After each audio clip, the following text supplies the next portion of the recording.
Hey, in this episode, I'm going to be sharing with you my What to Focus On in Q4 guide for primary care network leaders.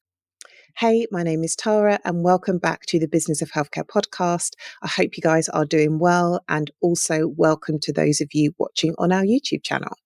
For the past couple of years, I have written a quarterly blog titled What to Focus On in Quarter, ... So quarter one, quarter two, quarter three, quarter four. And it's just my interpretation and my take on some of the things that primary care networks should be focused on based on my own experience of being a primary care network manager.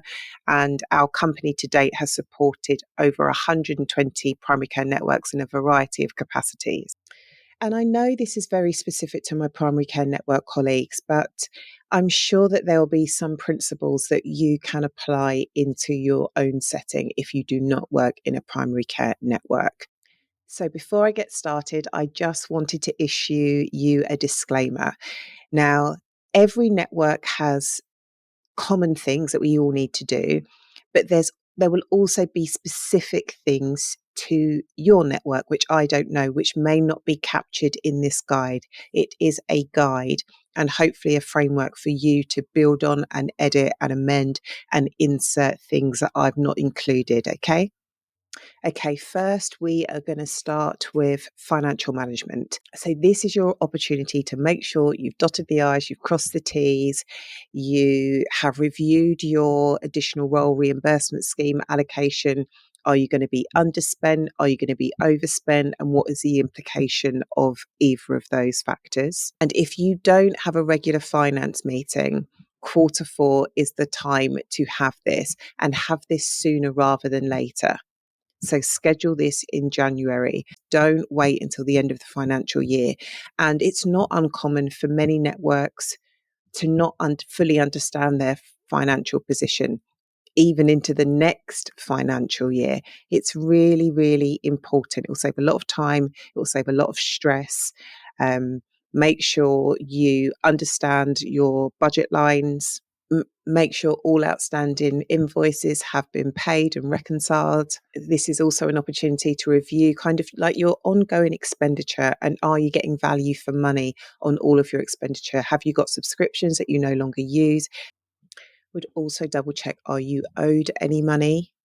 Sometimes that happens. I've definitely known of networks that have struggled receiving their care home premiums. So I would just double check, have you received everything that you are owed? Have you paid everything that you need to? And are you maximizing the financial income streams to your network? We've got 3 months to get on this. And in this section, I'd also look at your impact and investment fund performance, because that is linked to your network's financial performance. And you want to make sure as much as possible, you maximize that opportunity to get as much money back into the network. So I would definitely look at your impact and investment fund. And I would also schedule a finance meeting in January to make sure you're in a good position to close out the financial year strong. This is your chance to go through and have a deep dive on your financial performance of the network and share this with your network board. So next up, we have got our services and projects. We have a contract which is called the DES.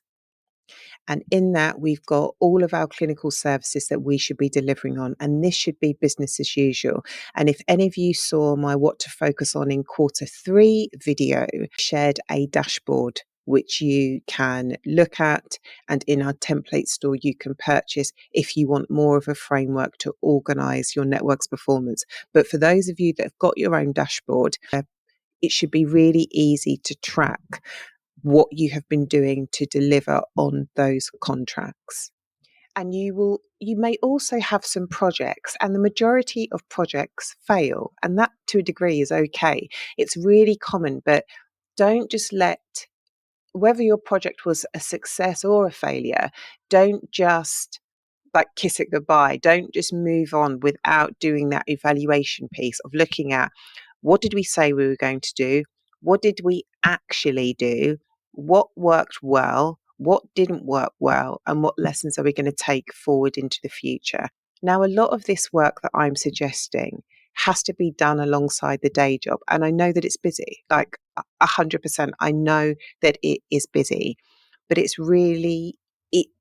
will make you better and the network better for doing this evaluation, for doing this review on how did we do versus just rolling into the next year and potentially making the same or similar mistakes because you haven't taken time to stop back and review what was working well and what wasn't.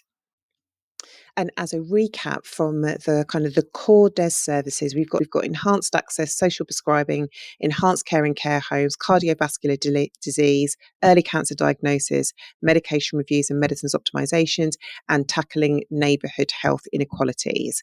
We've also got capacity and access and the impact and investment fund. Apologies if I have missed off any. Oh, and personalised care. I just remembered there is also the wellbeing element of QOF. And again, for those of you not in a primary care network, even if your services are ongoing, you will need to report on your activity. And hopefully, you're capturing this monthly anyway. So it's not a big deal. But some people don't. So this is your opportunity to capture all of the work that your network has done, the qualitative and quantitative metrics. And and some of those metrics may be the number of appointments. You may also be able to capture some specific health outcomes. So if you've got like a diabetes service or you've done a project, you may be able to capture the impact on HbA1c. You may also be able to capture the number of vaccinations or the number of referrals and so on.